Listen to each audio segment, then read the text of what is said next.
Hey folks, this is Anatoly and you're listening to the Solana podcast. And today I have with me Daffy Durairaj, who is the co-founder of Mango Markets. So awesome to have you. Yeah, it's great to be here. So, origin story, how'd you get into crypto? What made you build Mango Markets? How did I get into crypto? So I started off really not wanting to get into crypto. I was really interested in algorithmic trading. Did that in college and wanted to, did some competitions that I did well in. And I wanted to trade equities, but it turns out if you have not enough money, if you have like a few $1,000s, it's like not allowed. You're not allowed to algorithmically trade. There's a pattern day trader rule. And I was just, I was infuriated and I was just looking around and I found Poloniex where you can do anything you want. The thing that actually hooked me first to Poloniex was the lending market. Because I immediately, as soon as I saw like an open lending market, I was like, oh, wow, I have to buy some Bitcoin and I have to lend it out. And Poloniex was all Bitcoin. So, and then I gradually got into just the meat of it, which was algorithmic trading. And everything about crypto seemed exciting, but I actually didn't want to hold Bitcoin. Poloniex was all Bitcoin. But again, I think the government sort of pushed me in the right direction. I was like, okay, I don't want to hold Bitcoin. I'll hedge off my risk on BitMEX. But again, not open to US persons. And so I was kind of reluctantly holding Bitcoin and thinking, all right, I have a few $1,000s. If things go bad in this whole Bitcoin thing, I'll come out okay, I'll get a job or whatever. But yeah, I just never got a job. Just kept holding Bitcoin and continuing to trade crypto. And I did that for about 5 years. Then I wanted to actually start trading on chain because I thought this was probably for a lot of the reasons that you built Solana, like the censorship resistance and like the global liquidity of it and like the openness of it, the fact that you're not excluding people that have like a few $1,000s. I wanted to build on chain and I was just not very bullish on a lot of things, so I kept going back to trading. And then I saw Serum DEX and I was just hooked. Like I was just, I placed a trade and it felt totally natural and normal. It wasn't like, like $40 and takes 20 seconds and you don't know if it, and then the MetaMask is jammed. You're like, oh, but how do I cancel this? So yeah, that was long-winded way of saying was a trader, and then I saw Serum DEX, and then I had to start building the tools that would make Serum DEX even more fun. That's awesome. Yeah, I got into it by trading. Basically, I set up like a Interactive Brokers IRA account, and that let me kind of like bypass the rules. Really? With like very small amount of money. I think they probably closed these loopholes already. I like wrote a bunch of stuff on top of their Java SDK and started trading there. But yeah, I remember I actually got started that way too. I like did a bunch of stuff with their Java SDK. So we can tell you we're both programmers. Like yeah, we wanted to build like this money machine, right? Like it's so fascinating. And it's a machine that prints it does money. Things and it prints money. How much more? What more could you want? So yeah, I got started with Interactive Brokers, but I guess like the whole IRA thing, because I was like a college student, and so I don't know. Even talking to an accountant would like take a huge dent out of my net worth. Totally, like it's all really not designed for. The whole financial system in trading in the US is designed to funnel retail towards an app like E-Trade or Robinhood, which takes a cut and then sells that trade to somebody else who take a cut, and then 10 other people until it gets to an exchange. And that's how like everybody's protecting their neck, right? Yeah. That they're like all taking a little slice. And I think what's cool about crypto is that even centralized exchange like FTX is 1,000 times better and less extractive of the users than anything in traditional finance, simply because they can guarantee settlement. Such a very simple thing. Mm-hmm. I mean, you feel it right from the beginning. You go to Poloniex in 2016.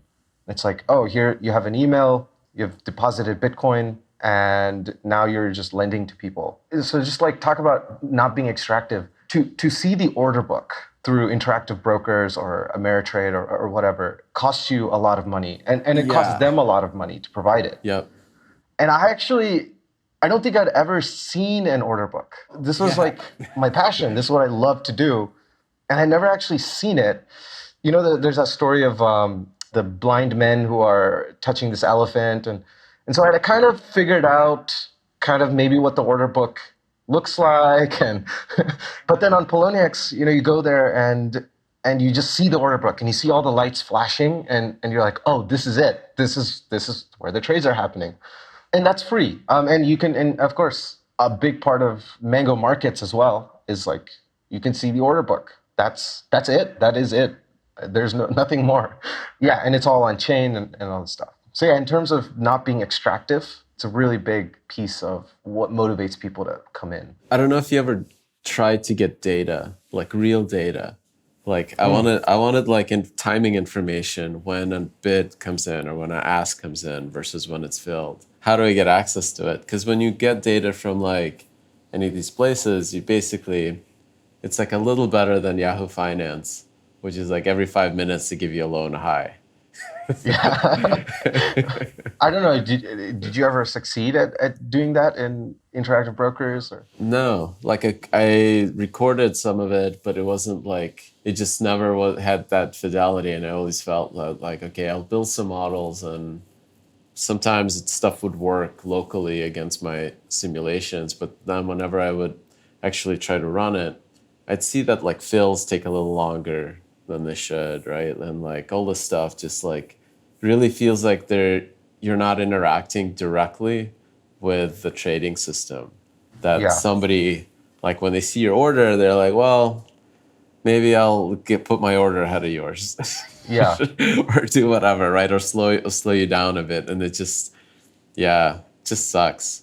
Yeah, it feels very opaque. It's like a black box, and of course, this is all for people like me who are kind of looking from the outside looking in. So if I had gotten a job at Citadel or somewhere, then I could probably see what's actually happening.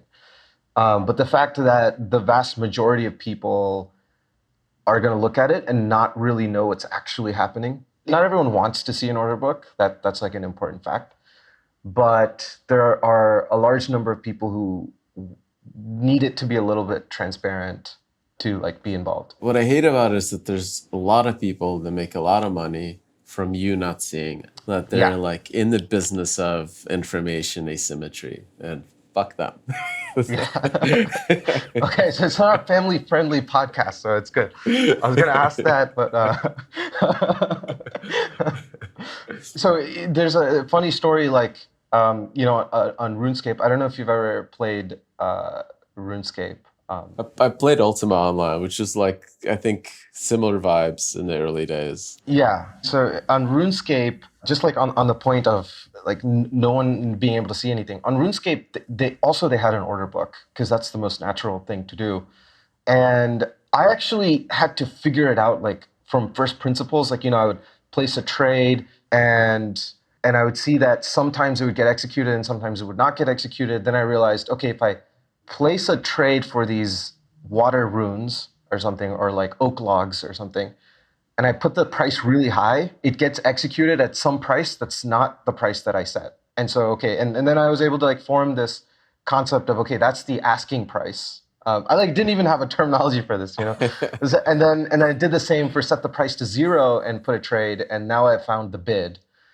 And now I can make a lot of money actually underbidding the best asker and overbidding the best bid. So you're market making. Yeah. So it was. It's funny. I mean, I was reminded because you said like there's a lot of people who make a lot of money in you not knowing, and I was just minting money. It took me years to accumulate like 1 million gold pieces in RuneScape, and then I was able to just 30x it in like a month. Too bad RuneScape is not a cryptocurrency. It's really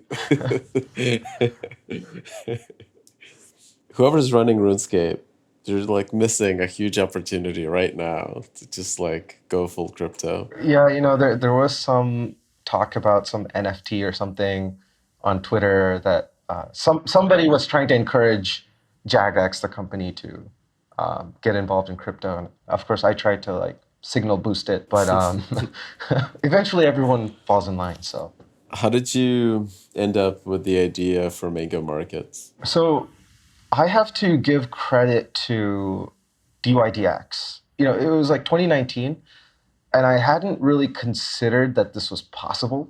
I was, heads down writing trading algorithms and trading crypto, just kind of holding all of my wealth in Bitcoin, and I was borderline Bitcoin maxi on that. And just seeing DYDX do it in those early days. Now, of course, they're way more successful now. Those early days, seeing that you could do leverage trading on chain, and they kind of showed it as a proof of concept, which went. I just kind of like started pacing back and forth, like, oh my God, this is changing my worldview completely. Ethereum was slow and whatever, so years went by, or actually like maybe just like a year. And then I saw Serum Dex where I felt finally, okay, all the pieces are in play. And also I wanted to market make on Serum Dex, but I really need leverage. Like I don't really need leverage. It just makes market making like dramatically more efficient, and safer. So like leverage is just this tool that people who are involved in the financial plumbing really, really need. And it wasn't there. I was like, okay, this is the time. I'm gonna have to learn how to code smart contracts, which sounds like a very scary and daunting task, but it was not that bad. I mean, the scary part was that you guys were building on platform that was like really rough around the edges at the time. Yeah, well, no one told me that it was really rough around the edges at the time. So maybe that was actually maybe important. You come in and there was nothing to do. This was like August of 2020.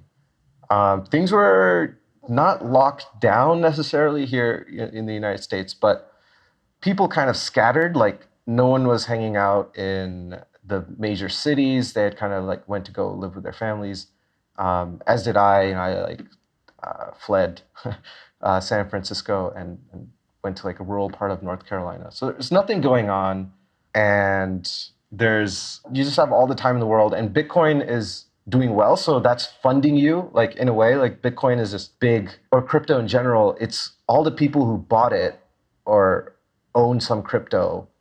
As long as it's going up, it's kind of funding whatever zany side projects you have in mind. So this was just a side project, or like, okay, wouldn't it be cool if I like could access this part of the world or this technology? And so that's why chewing glass. I mean, you've probably coined that term. I don't know. That's why chewing glass wasn't so hard. Because that pressure to, you have all the time in the world, basically. Basically, COVID and lockdowns were so boring that chewing glass to learn how to code smart contracts at Solana was like a reprieve. Yeah. From the boredom. Yeah, yeah, and I've heard like you kind of say like, okay, a bear market is when everyone's coding. To give the opposite perspective, I feel like a bull market, I'm like much more chill. Oh yeah, like nothing really matters. Crypto's going up. It doesn't matter what I do. Like I'm just gonna have like rent is gonna be paid for. Everything's gonna be fine. Might as well engage in high variance, new ideas, new projects. In a bear market, I'm very like gotta grind. I gotta squeeze out a couple more bips out of this trading algorithm because I gotta pay rent. Yeah, so that's the bullish case on bull markets. That you can try something crazy. Yeah, you know what? That is like the point where people enter the space is in a bull market. Yeah. Is that they kind of like start coming in droves because they're like, everything is crazy and I can also be, part of the party. Yeah. But it's hard as a founder to like stay focused, because you're in that like high variance, like high risk taking kind of mindset. Yeah, maybe there's that trade-off of during a bull market, there's a lot of things looking for your attention, and in a bear market it's very calm, or it can be. I mean, it's if you built up a lot of liabilities during the bull market that now you have to like stay afloat with during the bear market. Now maybe it's calm in the external world, but internally it's not calm. You're like, I got to do X, Y, and Z today, every day. There's that natural pressure. So you decided that to learn coding on smart contracts on Solana. How did you end up going from there into Mango? Initially, it was called Leverum. Well, not it. There was just like an idea, and there was like a command line tool where you could access. The YouTube video might still be out there, and Max was out there somewhere on the internet, and he saw it, and he thought it was like a great idea, and so he reached out to me, and we did some other things, like speculated about a prediction market, and then we were like, okay, no one's going to build margin trading. A lot of people are saying it, but it doesn't look like if we just wait, it's just going to happen like in the next couple of weeks or something. It's probably we just have to build it. Not we just have to, but we totally should. This is clearly like a very important piece of the Solana ecosystem. So we started building it.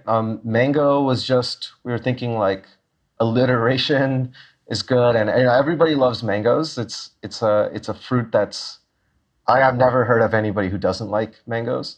It's probably the high sugar content. And Mango margin was the idea, but then we got the domain mango.markets. It's kind of evolved now. Like, when you're starting off with something, you have kind of narrow scope. You're like, yeah, I just want to be able to borrow money. And now there's this Mango DAO, and people are talking about NFTs and drones and like, okay, I'm talking about drones. I don't know if anybody else is, but it's just like gone way higher. And now I'm like, yeah, I'm a humble servant of the Mango DAO, and that seems totally a normal thing to say. How big is the DAO? How big is the DAO? That's a good question. In humans? That's like a philosophical question. Yeah, okay. In human terms. Wow. Again, even still a philosophical question. So I think if you go to MNGO token, if you go to like the Solana Explorer and just type in Mango or MNGO or something, you could probably, I don't know if they have a list of unique token addresses. So in some sense, that's the DAO.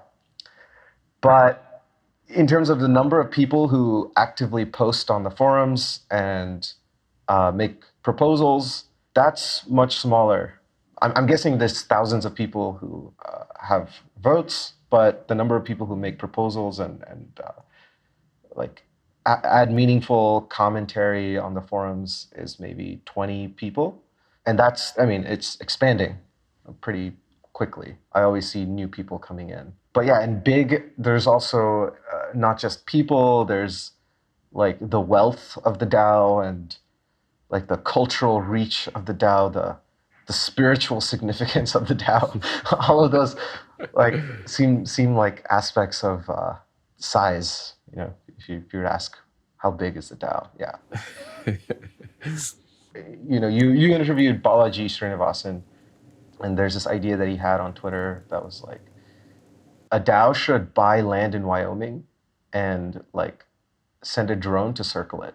And this is kind of like a moon landing sort of kind of thing, or some kind of significant breakthrough where the DAO is controlling physical objects in the real world.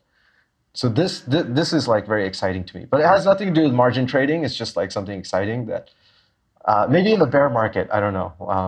I'll like push to get this done. Do you want the control to happen on chain? Yeah, I think that's necessary. Maybe not the total control, but like some kind of signal that this is. So you can kind of think of Congress authorizes a certain thing, and then the executive branch does it. If we could make that link be as automated as possible, I think there's something useful there. At the very least, something exciting and interesting, kind of like the moon landing, where maybe there wasn't anything useful, but it was inspiring for sure. So the DAO, do you guys decided you wanted to do something with leverage and lending, and how you guys launched was like really unique. I don't even know if people did this in Ethereum, right?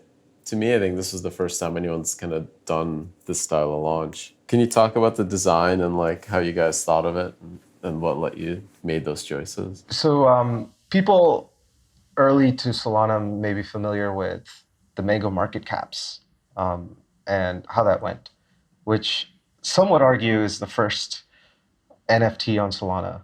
And that was done pretty much sort of like how NFTs are typically done, where you just there's a mad rush to like grab the caps as soon as possible, and the price is swinging wildly, and there's a lot of people.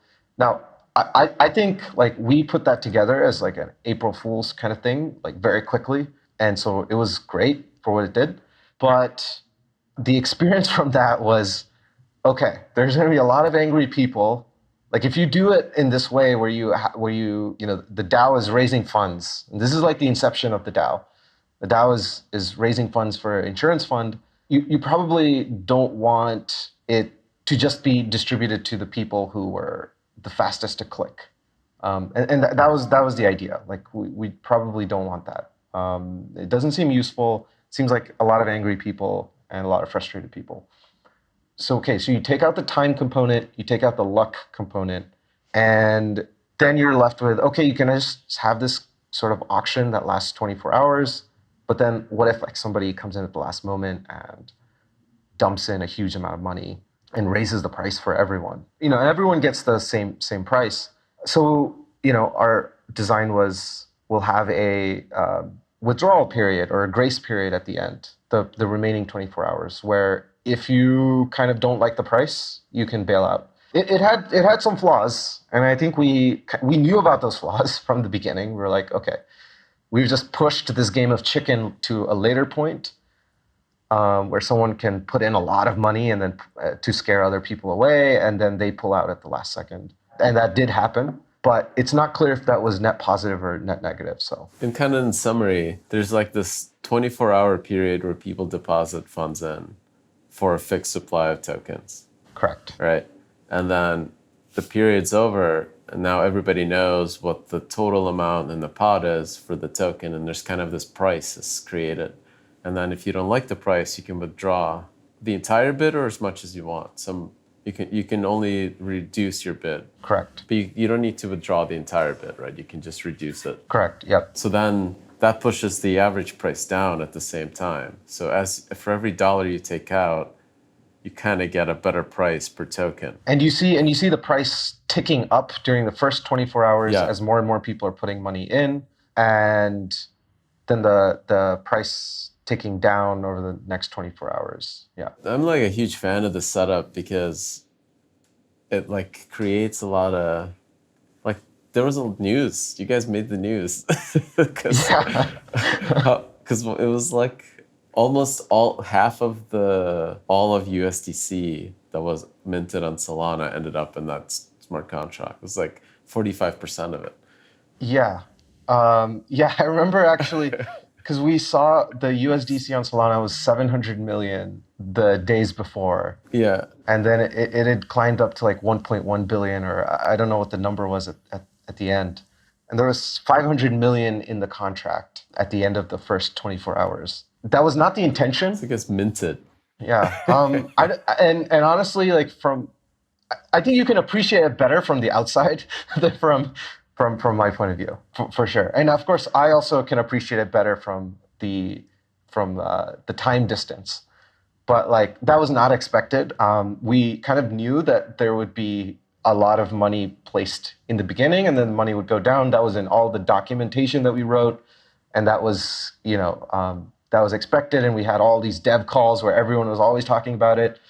And I was like, okay, come on. There's not like literally there isn't that much USDC in Solana, so it can't be that bad. But of course, like I underweighted the possibility that someone can just mint a whole bunch new USDC, just bring it in from somewhere. It made the news, and there were a couple of other projects that did the same thing. And I wonder if maybe it's a one-time kind of thing. Like the game only works once. You don't you can't expect to scare people every time or use the tactic every time. Yeah, maybe. I think a lot to be said that there was no other way to get Mango tokens at all. Yeah, So there was no private round. They were never listed anywhere. This was really the only way to get them. yeah, And the anticipation of a project that was like awesome, right? And from every other perspective, I think is like what I always tell founders is that like you should always raise the least amount for the highest price. Like you're like the VCs kind of have more power than you usually because they have more information. They look at many deals. People come to them. They have the money. But it's sometimes the founders have this asymmetry where they're the only ones with that equity. They're the only ones with that token. And that moment is like if you can get everybody at the same time to compete for that yeah, thing, then you've kind of created the symmetry there, and you maximize, the capital raised for the DAO, for the project, for the community, and therefore that actually is a good thing, right? You have more resources to yeah, build the vision. yeah. Although I'll clarify, I think that the DAO is still handing out a lot of tokens, so there's still a lot of ways to acquire Mango tokens. And that was kind of the inception for the insurance fund. The DAO has been paying people out of the insurance fund, and so it's been useful. But there's still more tokens to be had. There's this like private rounds, and I totally understand why people do them. But like I said earlier, if you are in crypto for a while, and this is a cool thing about bull markets, I don't actually need money. I just need to pay rent, and Bitcoin has gone up 50%, so I'm solid. And no one was paid anything. There was just Mango tokens that were given to people, and they were told the DAO values your contributions, or this is this is the inception of the DAO, and everyone worked to build this thing. People worked without even the Mango tokens, and sort of the tokens were given after the fact. So I think I think it's a viable way to just to build crypto projects, actually. I want like more teams to try that like totally from Genesis, like DAO first approach. But it's really tough, right? Because you guys had such a principled view on how things should be done, and there's a lot of people out there that are offering you offering money, Yeah. right, for that one thing. How did you guys have the discipline to just go stick with this? We had a lot of discussions about of these things. We talked to VCs, and we still do, and we like all the VCs actually. So I think of like Satoshi, not trying to draw a comparison to us to Satoshi or anything, but just there's like this beauty in that story, and I think there's a lot, maybe even the majority of Bitcoin's value. At least to me, like to me, I just love the narrative. I love the story of Satoshi, like the pseudonymous founder who is like one of the richest people on the planet right now. Obviously, there are no VCs. This person wanted to not make a big fuss and not like he was kind of like this clockmaker, prophetic person who just came and then left, built this thing and then left, and that's such an amazing story. There are these long payoffs. Like maybe they take a while, but they definitely do pay off. That if you're not hurting for rent, again, like I was in a position, all the other Mango devs were in this position as well, where it was a bull market. We're not getting eviction notices or something. We could kind of float the boat for a while. Yeah, just consider the long-term payoffs. Consider the 5-year payoffs. Like stories are amazing. The weirdest thing is that like every good VC will tell you that you should maximize for the highest return. Like don't worry about like the middle exit, or don't compromise, right? Like actually like imagine you're taking over the world. Yeah. What are the steps to get there? And like the risks don't matter. Yeah. Like actually maximize for the high, and like this is the irony here is that like I think this kind of fair launch, most distribution will probably result in like overall long-term better and higher returns. But the risks that I always find is that like humans are hard to organize. and like at the same time, cryptography is this new tool for organization, right? It is Mhm. like what allows us to like massively scale agreement on complex problems, like really, really complicated problems. Like we can just click a button and vote and agree on a, and Yeah. right? Like that that decision was made. But I'm curious, do you see like tension between the decentralization, kind of the disorganization of the DAO, and like getting shit done? I gotta build stuff and Yeah. like, Yeah, no, 100% actually. Like on a daily basis actually. And there was a podcast with the guy on Twitter who goes by austerity sucks. And this was back in April. We talked about this, and he brought up a similar point. He was, yeah, this DAO thing, it's all a fine dandy idea, but do you think this will work? Um, and I, to be honest with you, like am skeptical. However, it has always felt to me sort of a high variance idea, kind of like if you were in the 16th century Netherlands or the 17th century Netherlands, and you were like, okay, we gotta get spices from India. How do we do it? And you come up with a joint stock corporation. And then the joint stock corporation's like everywhere. And I don't think anyone's really figured out how to do DAOs well, or like what's the right mix, how do we communicate, how do we coordinate, all those things. I don't think anyone's quite figured it out yet. No one had figured it out like 6 months ago, and I still don't think we have figured it out really. But if it works, like the payoff is enormous. There is global coordination. There isn't a jurisdiction. Imagine the DAOs controlling drones one day.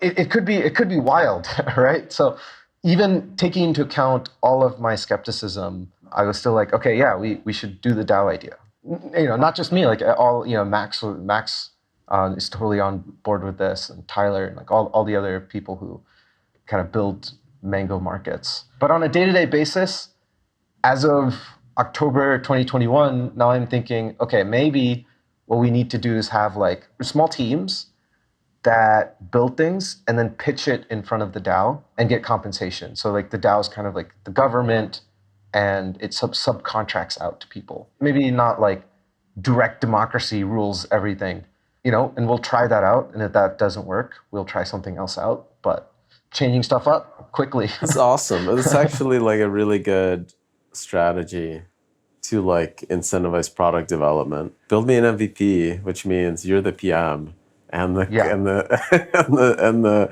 and the implementer, right? The dev, and you go do all the work, and like here's like Yeah. here management. It's Yeah. all done. Just give me money. Okay, but and there's some like maintenance tasks, right? So it's not purely like new products. So I'm thinking of Mango V4, but also in the meantime, there are all these nodes that need to be paid for, and I think you guys will need to split, and we called it KTOL, keeping the lights on work. yeah. So you have to like you're for 6 months you're on KTOL duty, Yeah. and you get paid a salary like effectively, right? And you just got to keep the Right. lights on. But then some other folks are like, go build something that you can propose to the DAO, and the DAO will fund it. Yeah, I think that's basically what we have coalesced on, is that, well, some people should be doing KTLO, and other people should be doing new things, building like the new product. And it takes kind of the risk out. The DAO doesn't have to pay for whatever stuff that I produce for Mango V4, but we both have some kind of incentive to be honest about it. Like if it's clearly a huge improvement or even a very substantial improvement, the DAO should pay me something.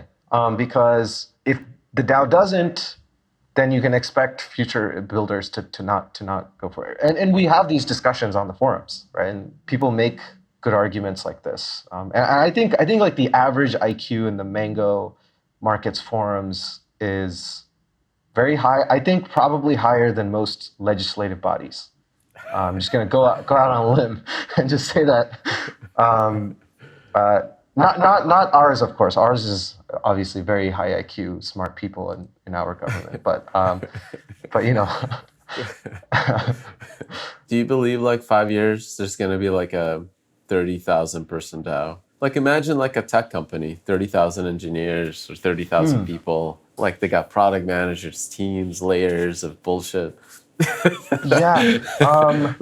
Is there going to be a DAO that's competing with like a big tech company? It's legitimately really hard to figure out what how this might look. The reason why I hesitate so much with the question of like 30,000 person DAO is I'm not sure we will have a good.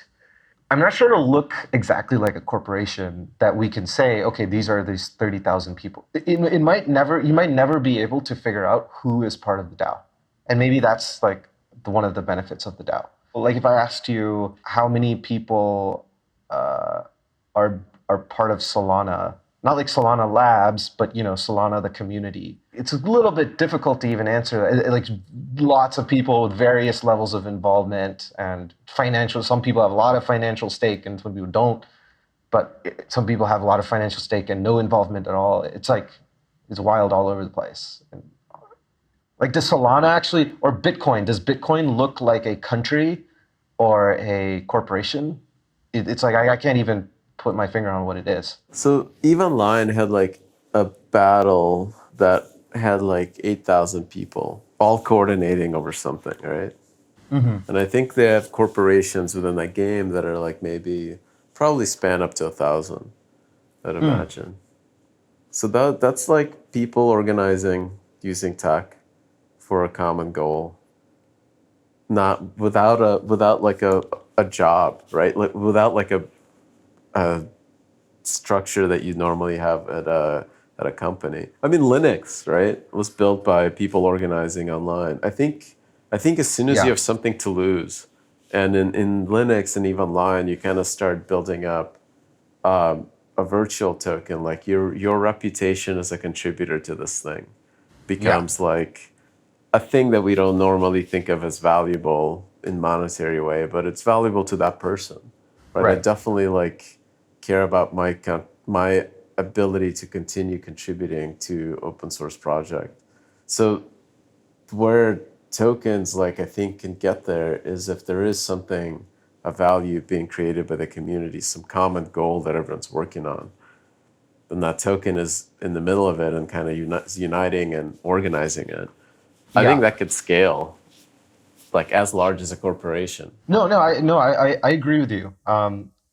I just think it'll always be a little bit hard to figure out like how many or who's involved, just by the nature of it. I just think it'll be always a little bit hard to figure out. But yeah, will 30,000 people be building on Mango or some DAO? You probably know the numbers better, but we might even be approaching that with Solana, right? So I'm like building. I'm not part of Solana Labs or affiliated with Solana anyway, but building on Solana and also have a financial incentive too, but also have a reputation incentive. And yeah, it feels like I'm part of the Solana Corp or whatever it is, right? Like, but I don't know what it is. It doesn't even exist. It's not even a DAO. There I isn't know. even a DAO there. Right. So Yeah. oddly enough, I feel the same way about like ETH and Bitcoin even. Yeah. Is that like we're like competing with them, right? Like, but like, yeah.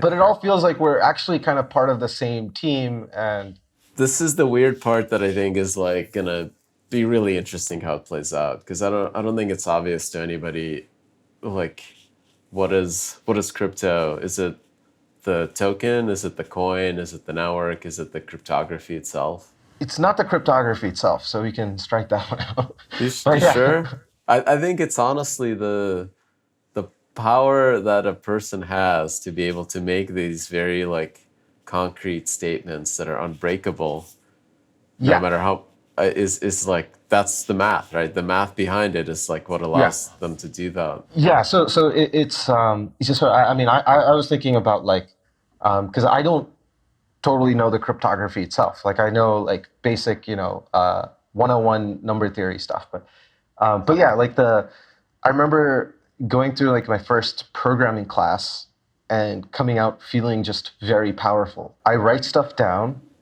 and then it happens, kind of like a just like a king. Actually, more powerful than a king in a lot of ways, because I was writing these trading algorithms, and it was happening around the world in ways that probably a medieval king couldn't imagine. And then this brings, and crypto brings that to finance, where things of actual value can be moved, and you just write Mango markets exist, and you can go there and place a trade right now, but it was just somebody who wrote it. I was involved, like based on you can see the GitHub contributions, but it was just like people who wrote it, and that's probably, yeah, we can maybe chalk that up to the cryptography. So what's next for you guys? There's drones on the horizon. No. um, yeah, sometime in the future, but we have to do a lot of the nitty gritty, roll up your sleeves kind of work. On Solana so far, there isn't, maybe like a lot of projects are struggling with this, like indexing all the data and providing it for people in a usable way, because there's just so many transactions and so many, turns out if transaction fees are really low, people just make a lot of transactions and they don't think about it.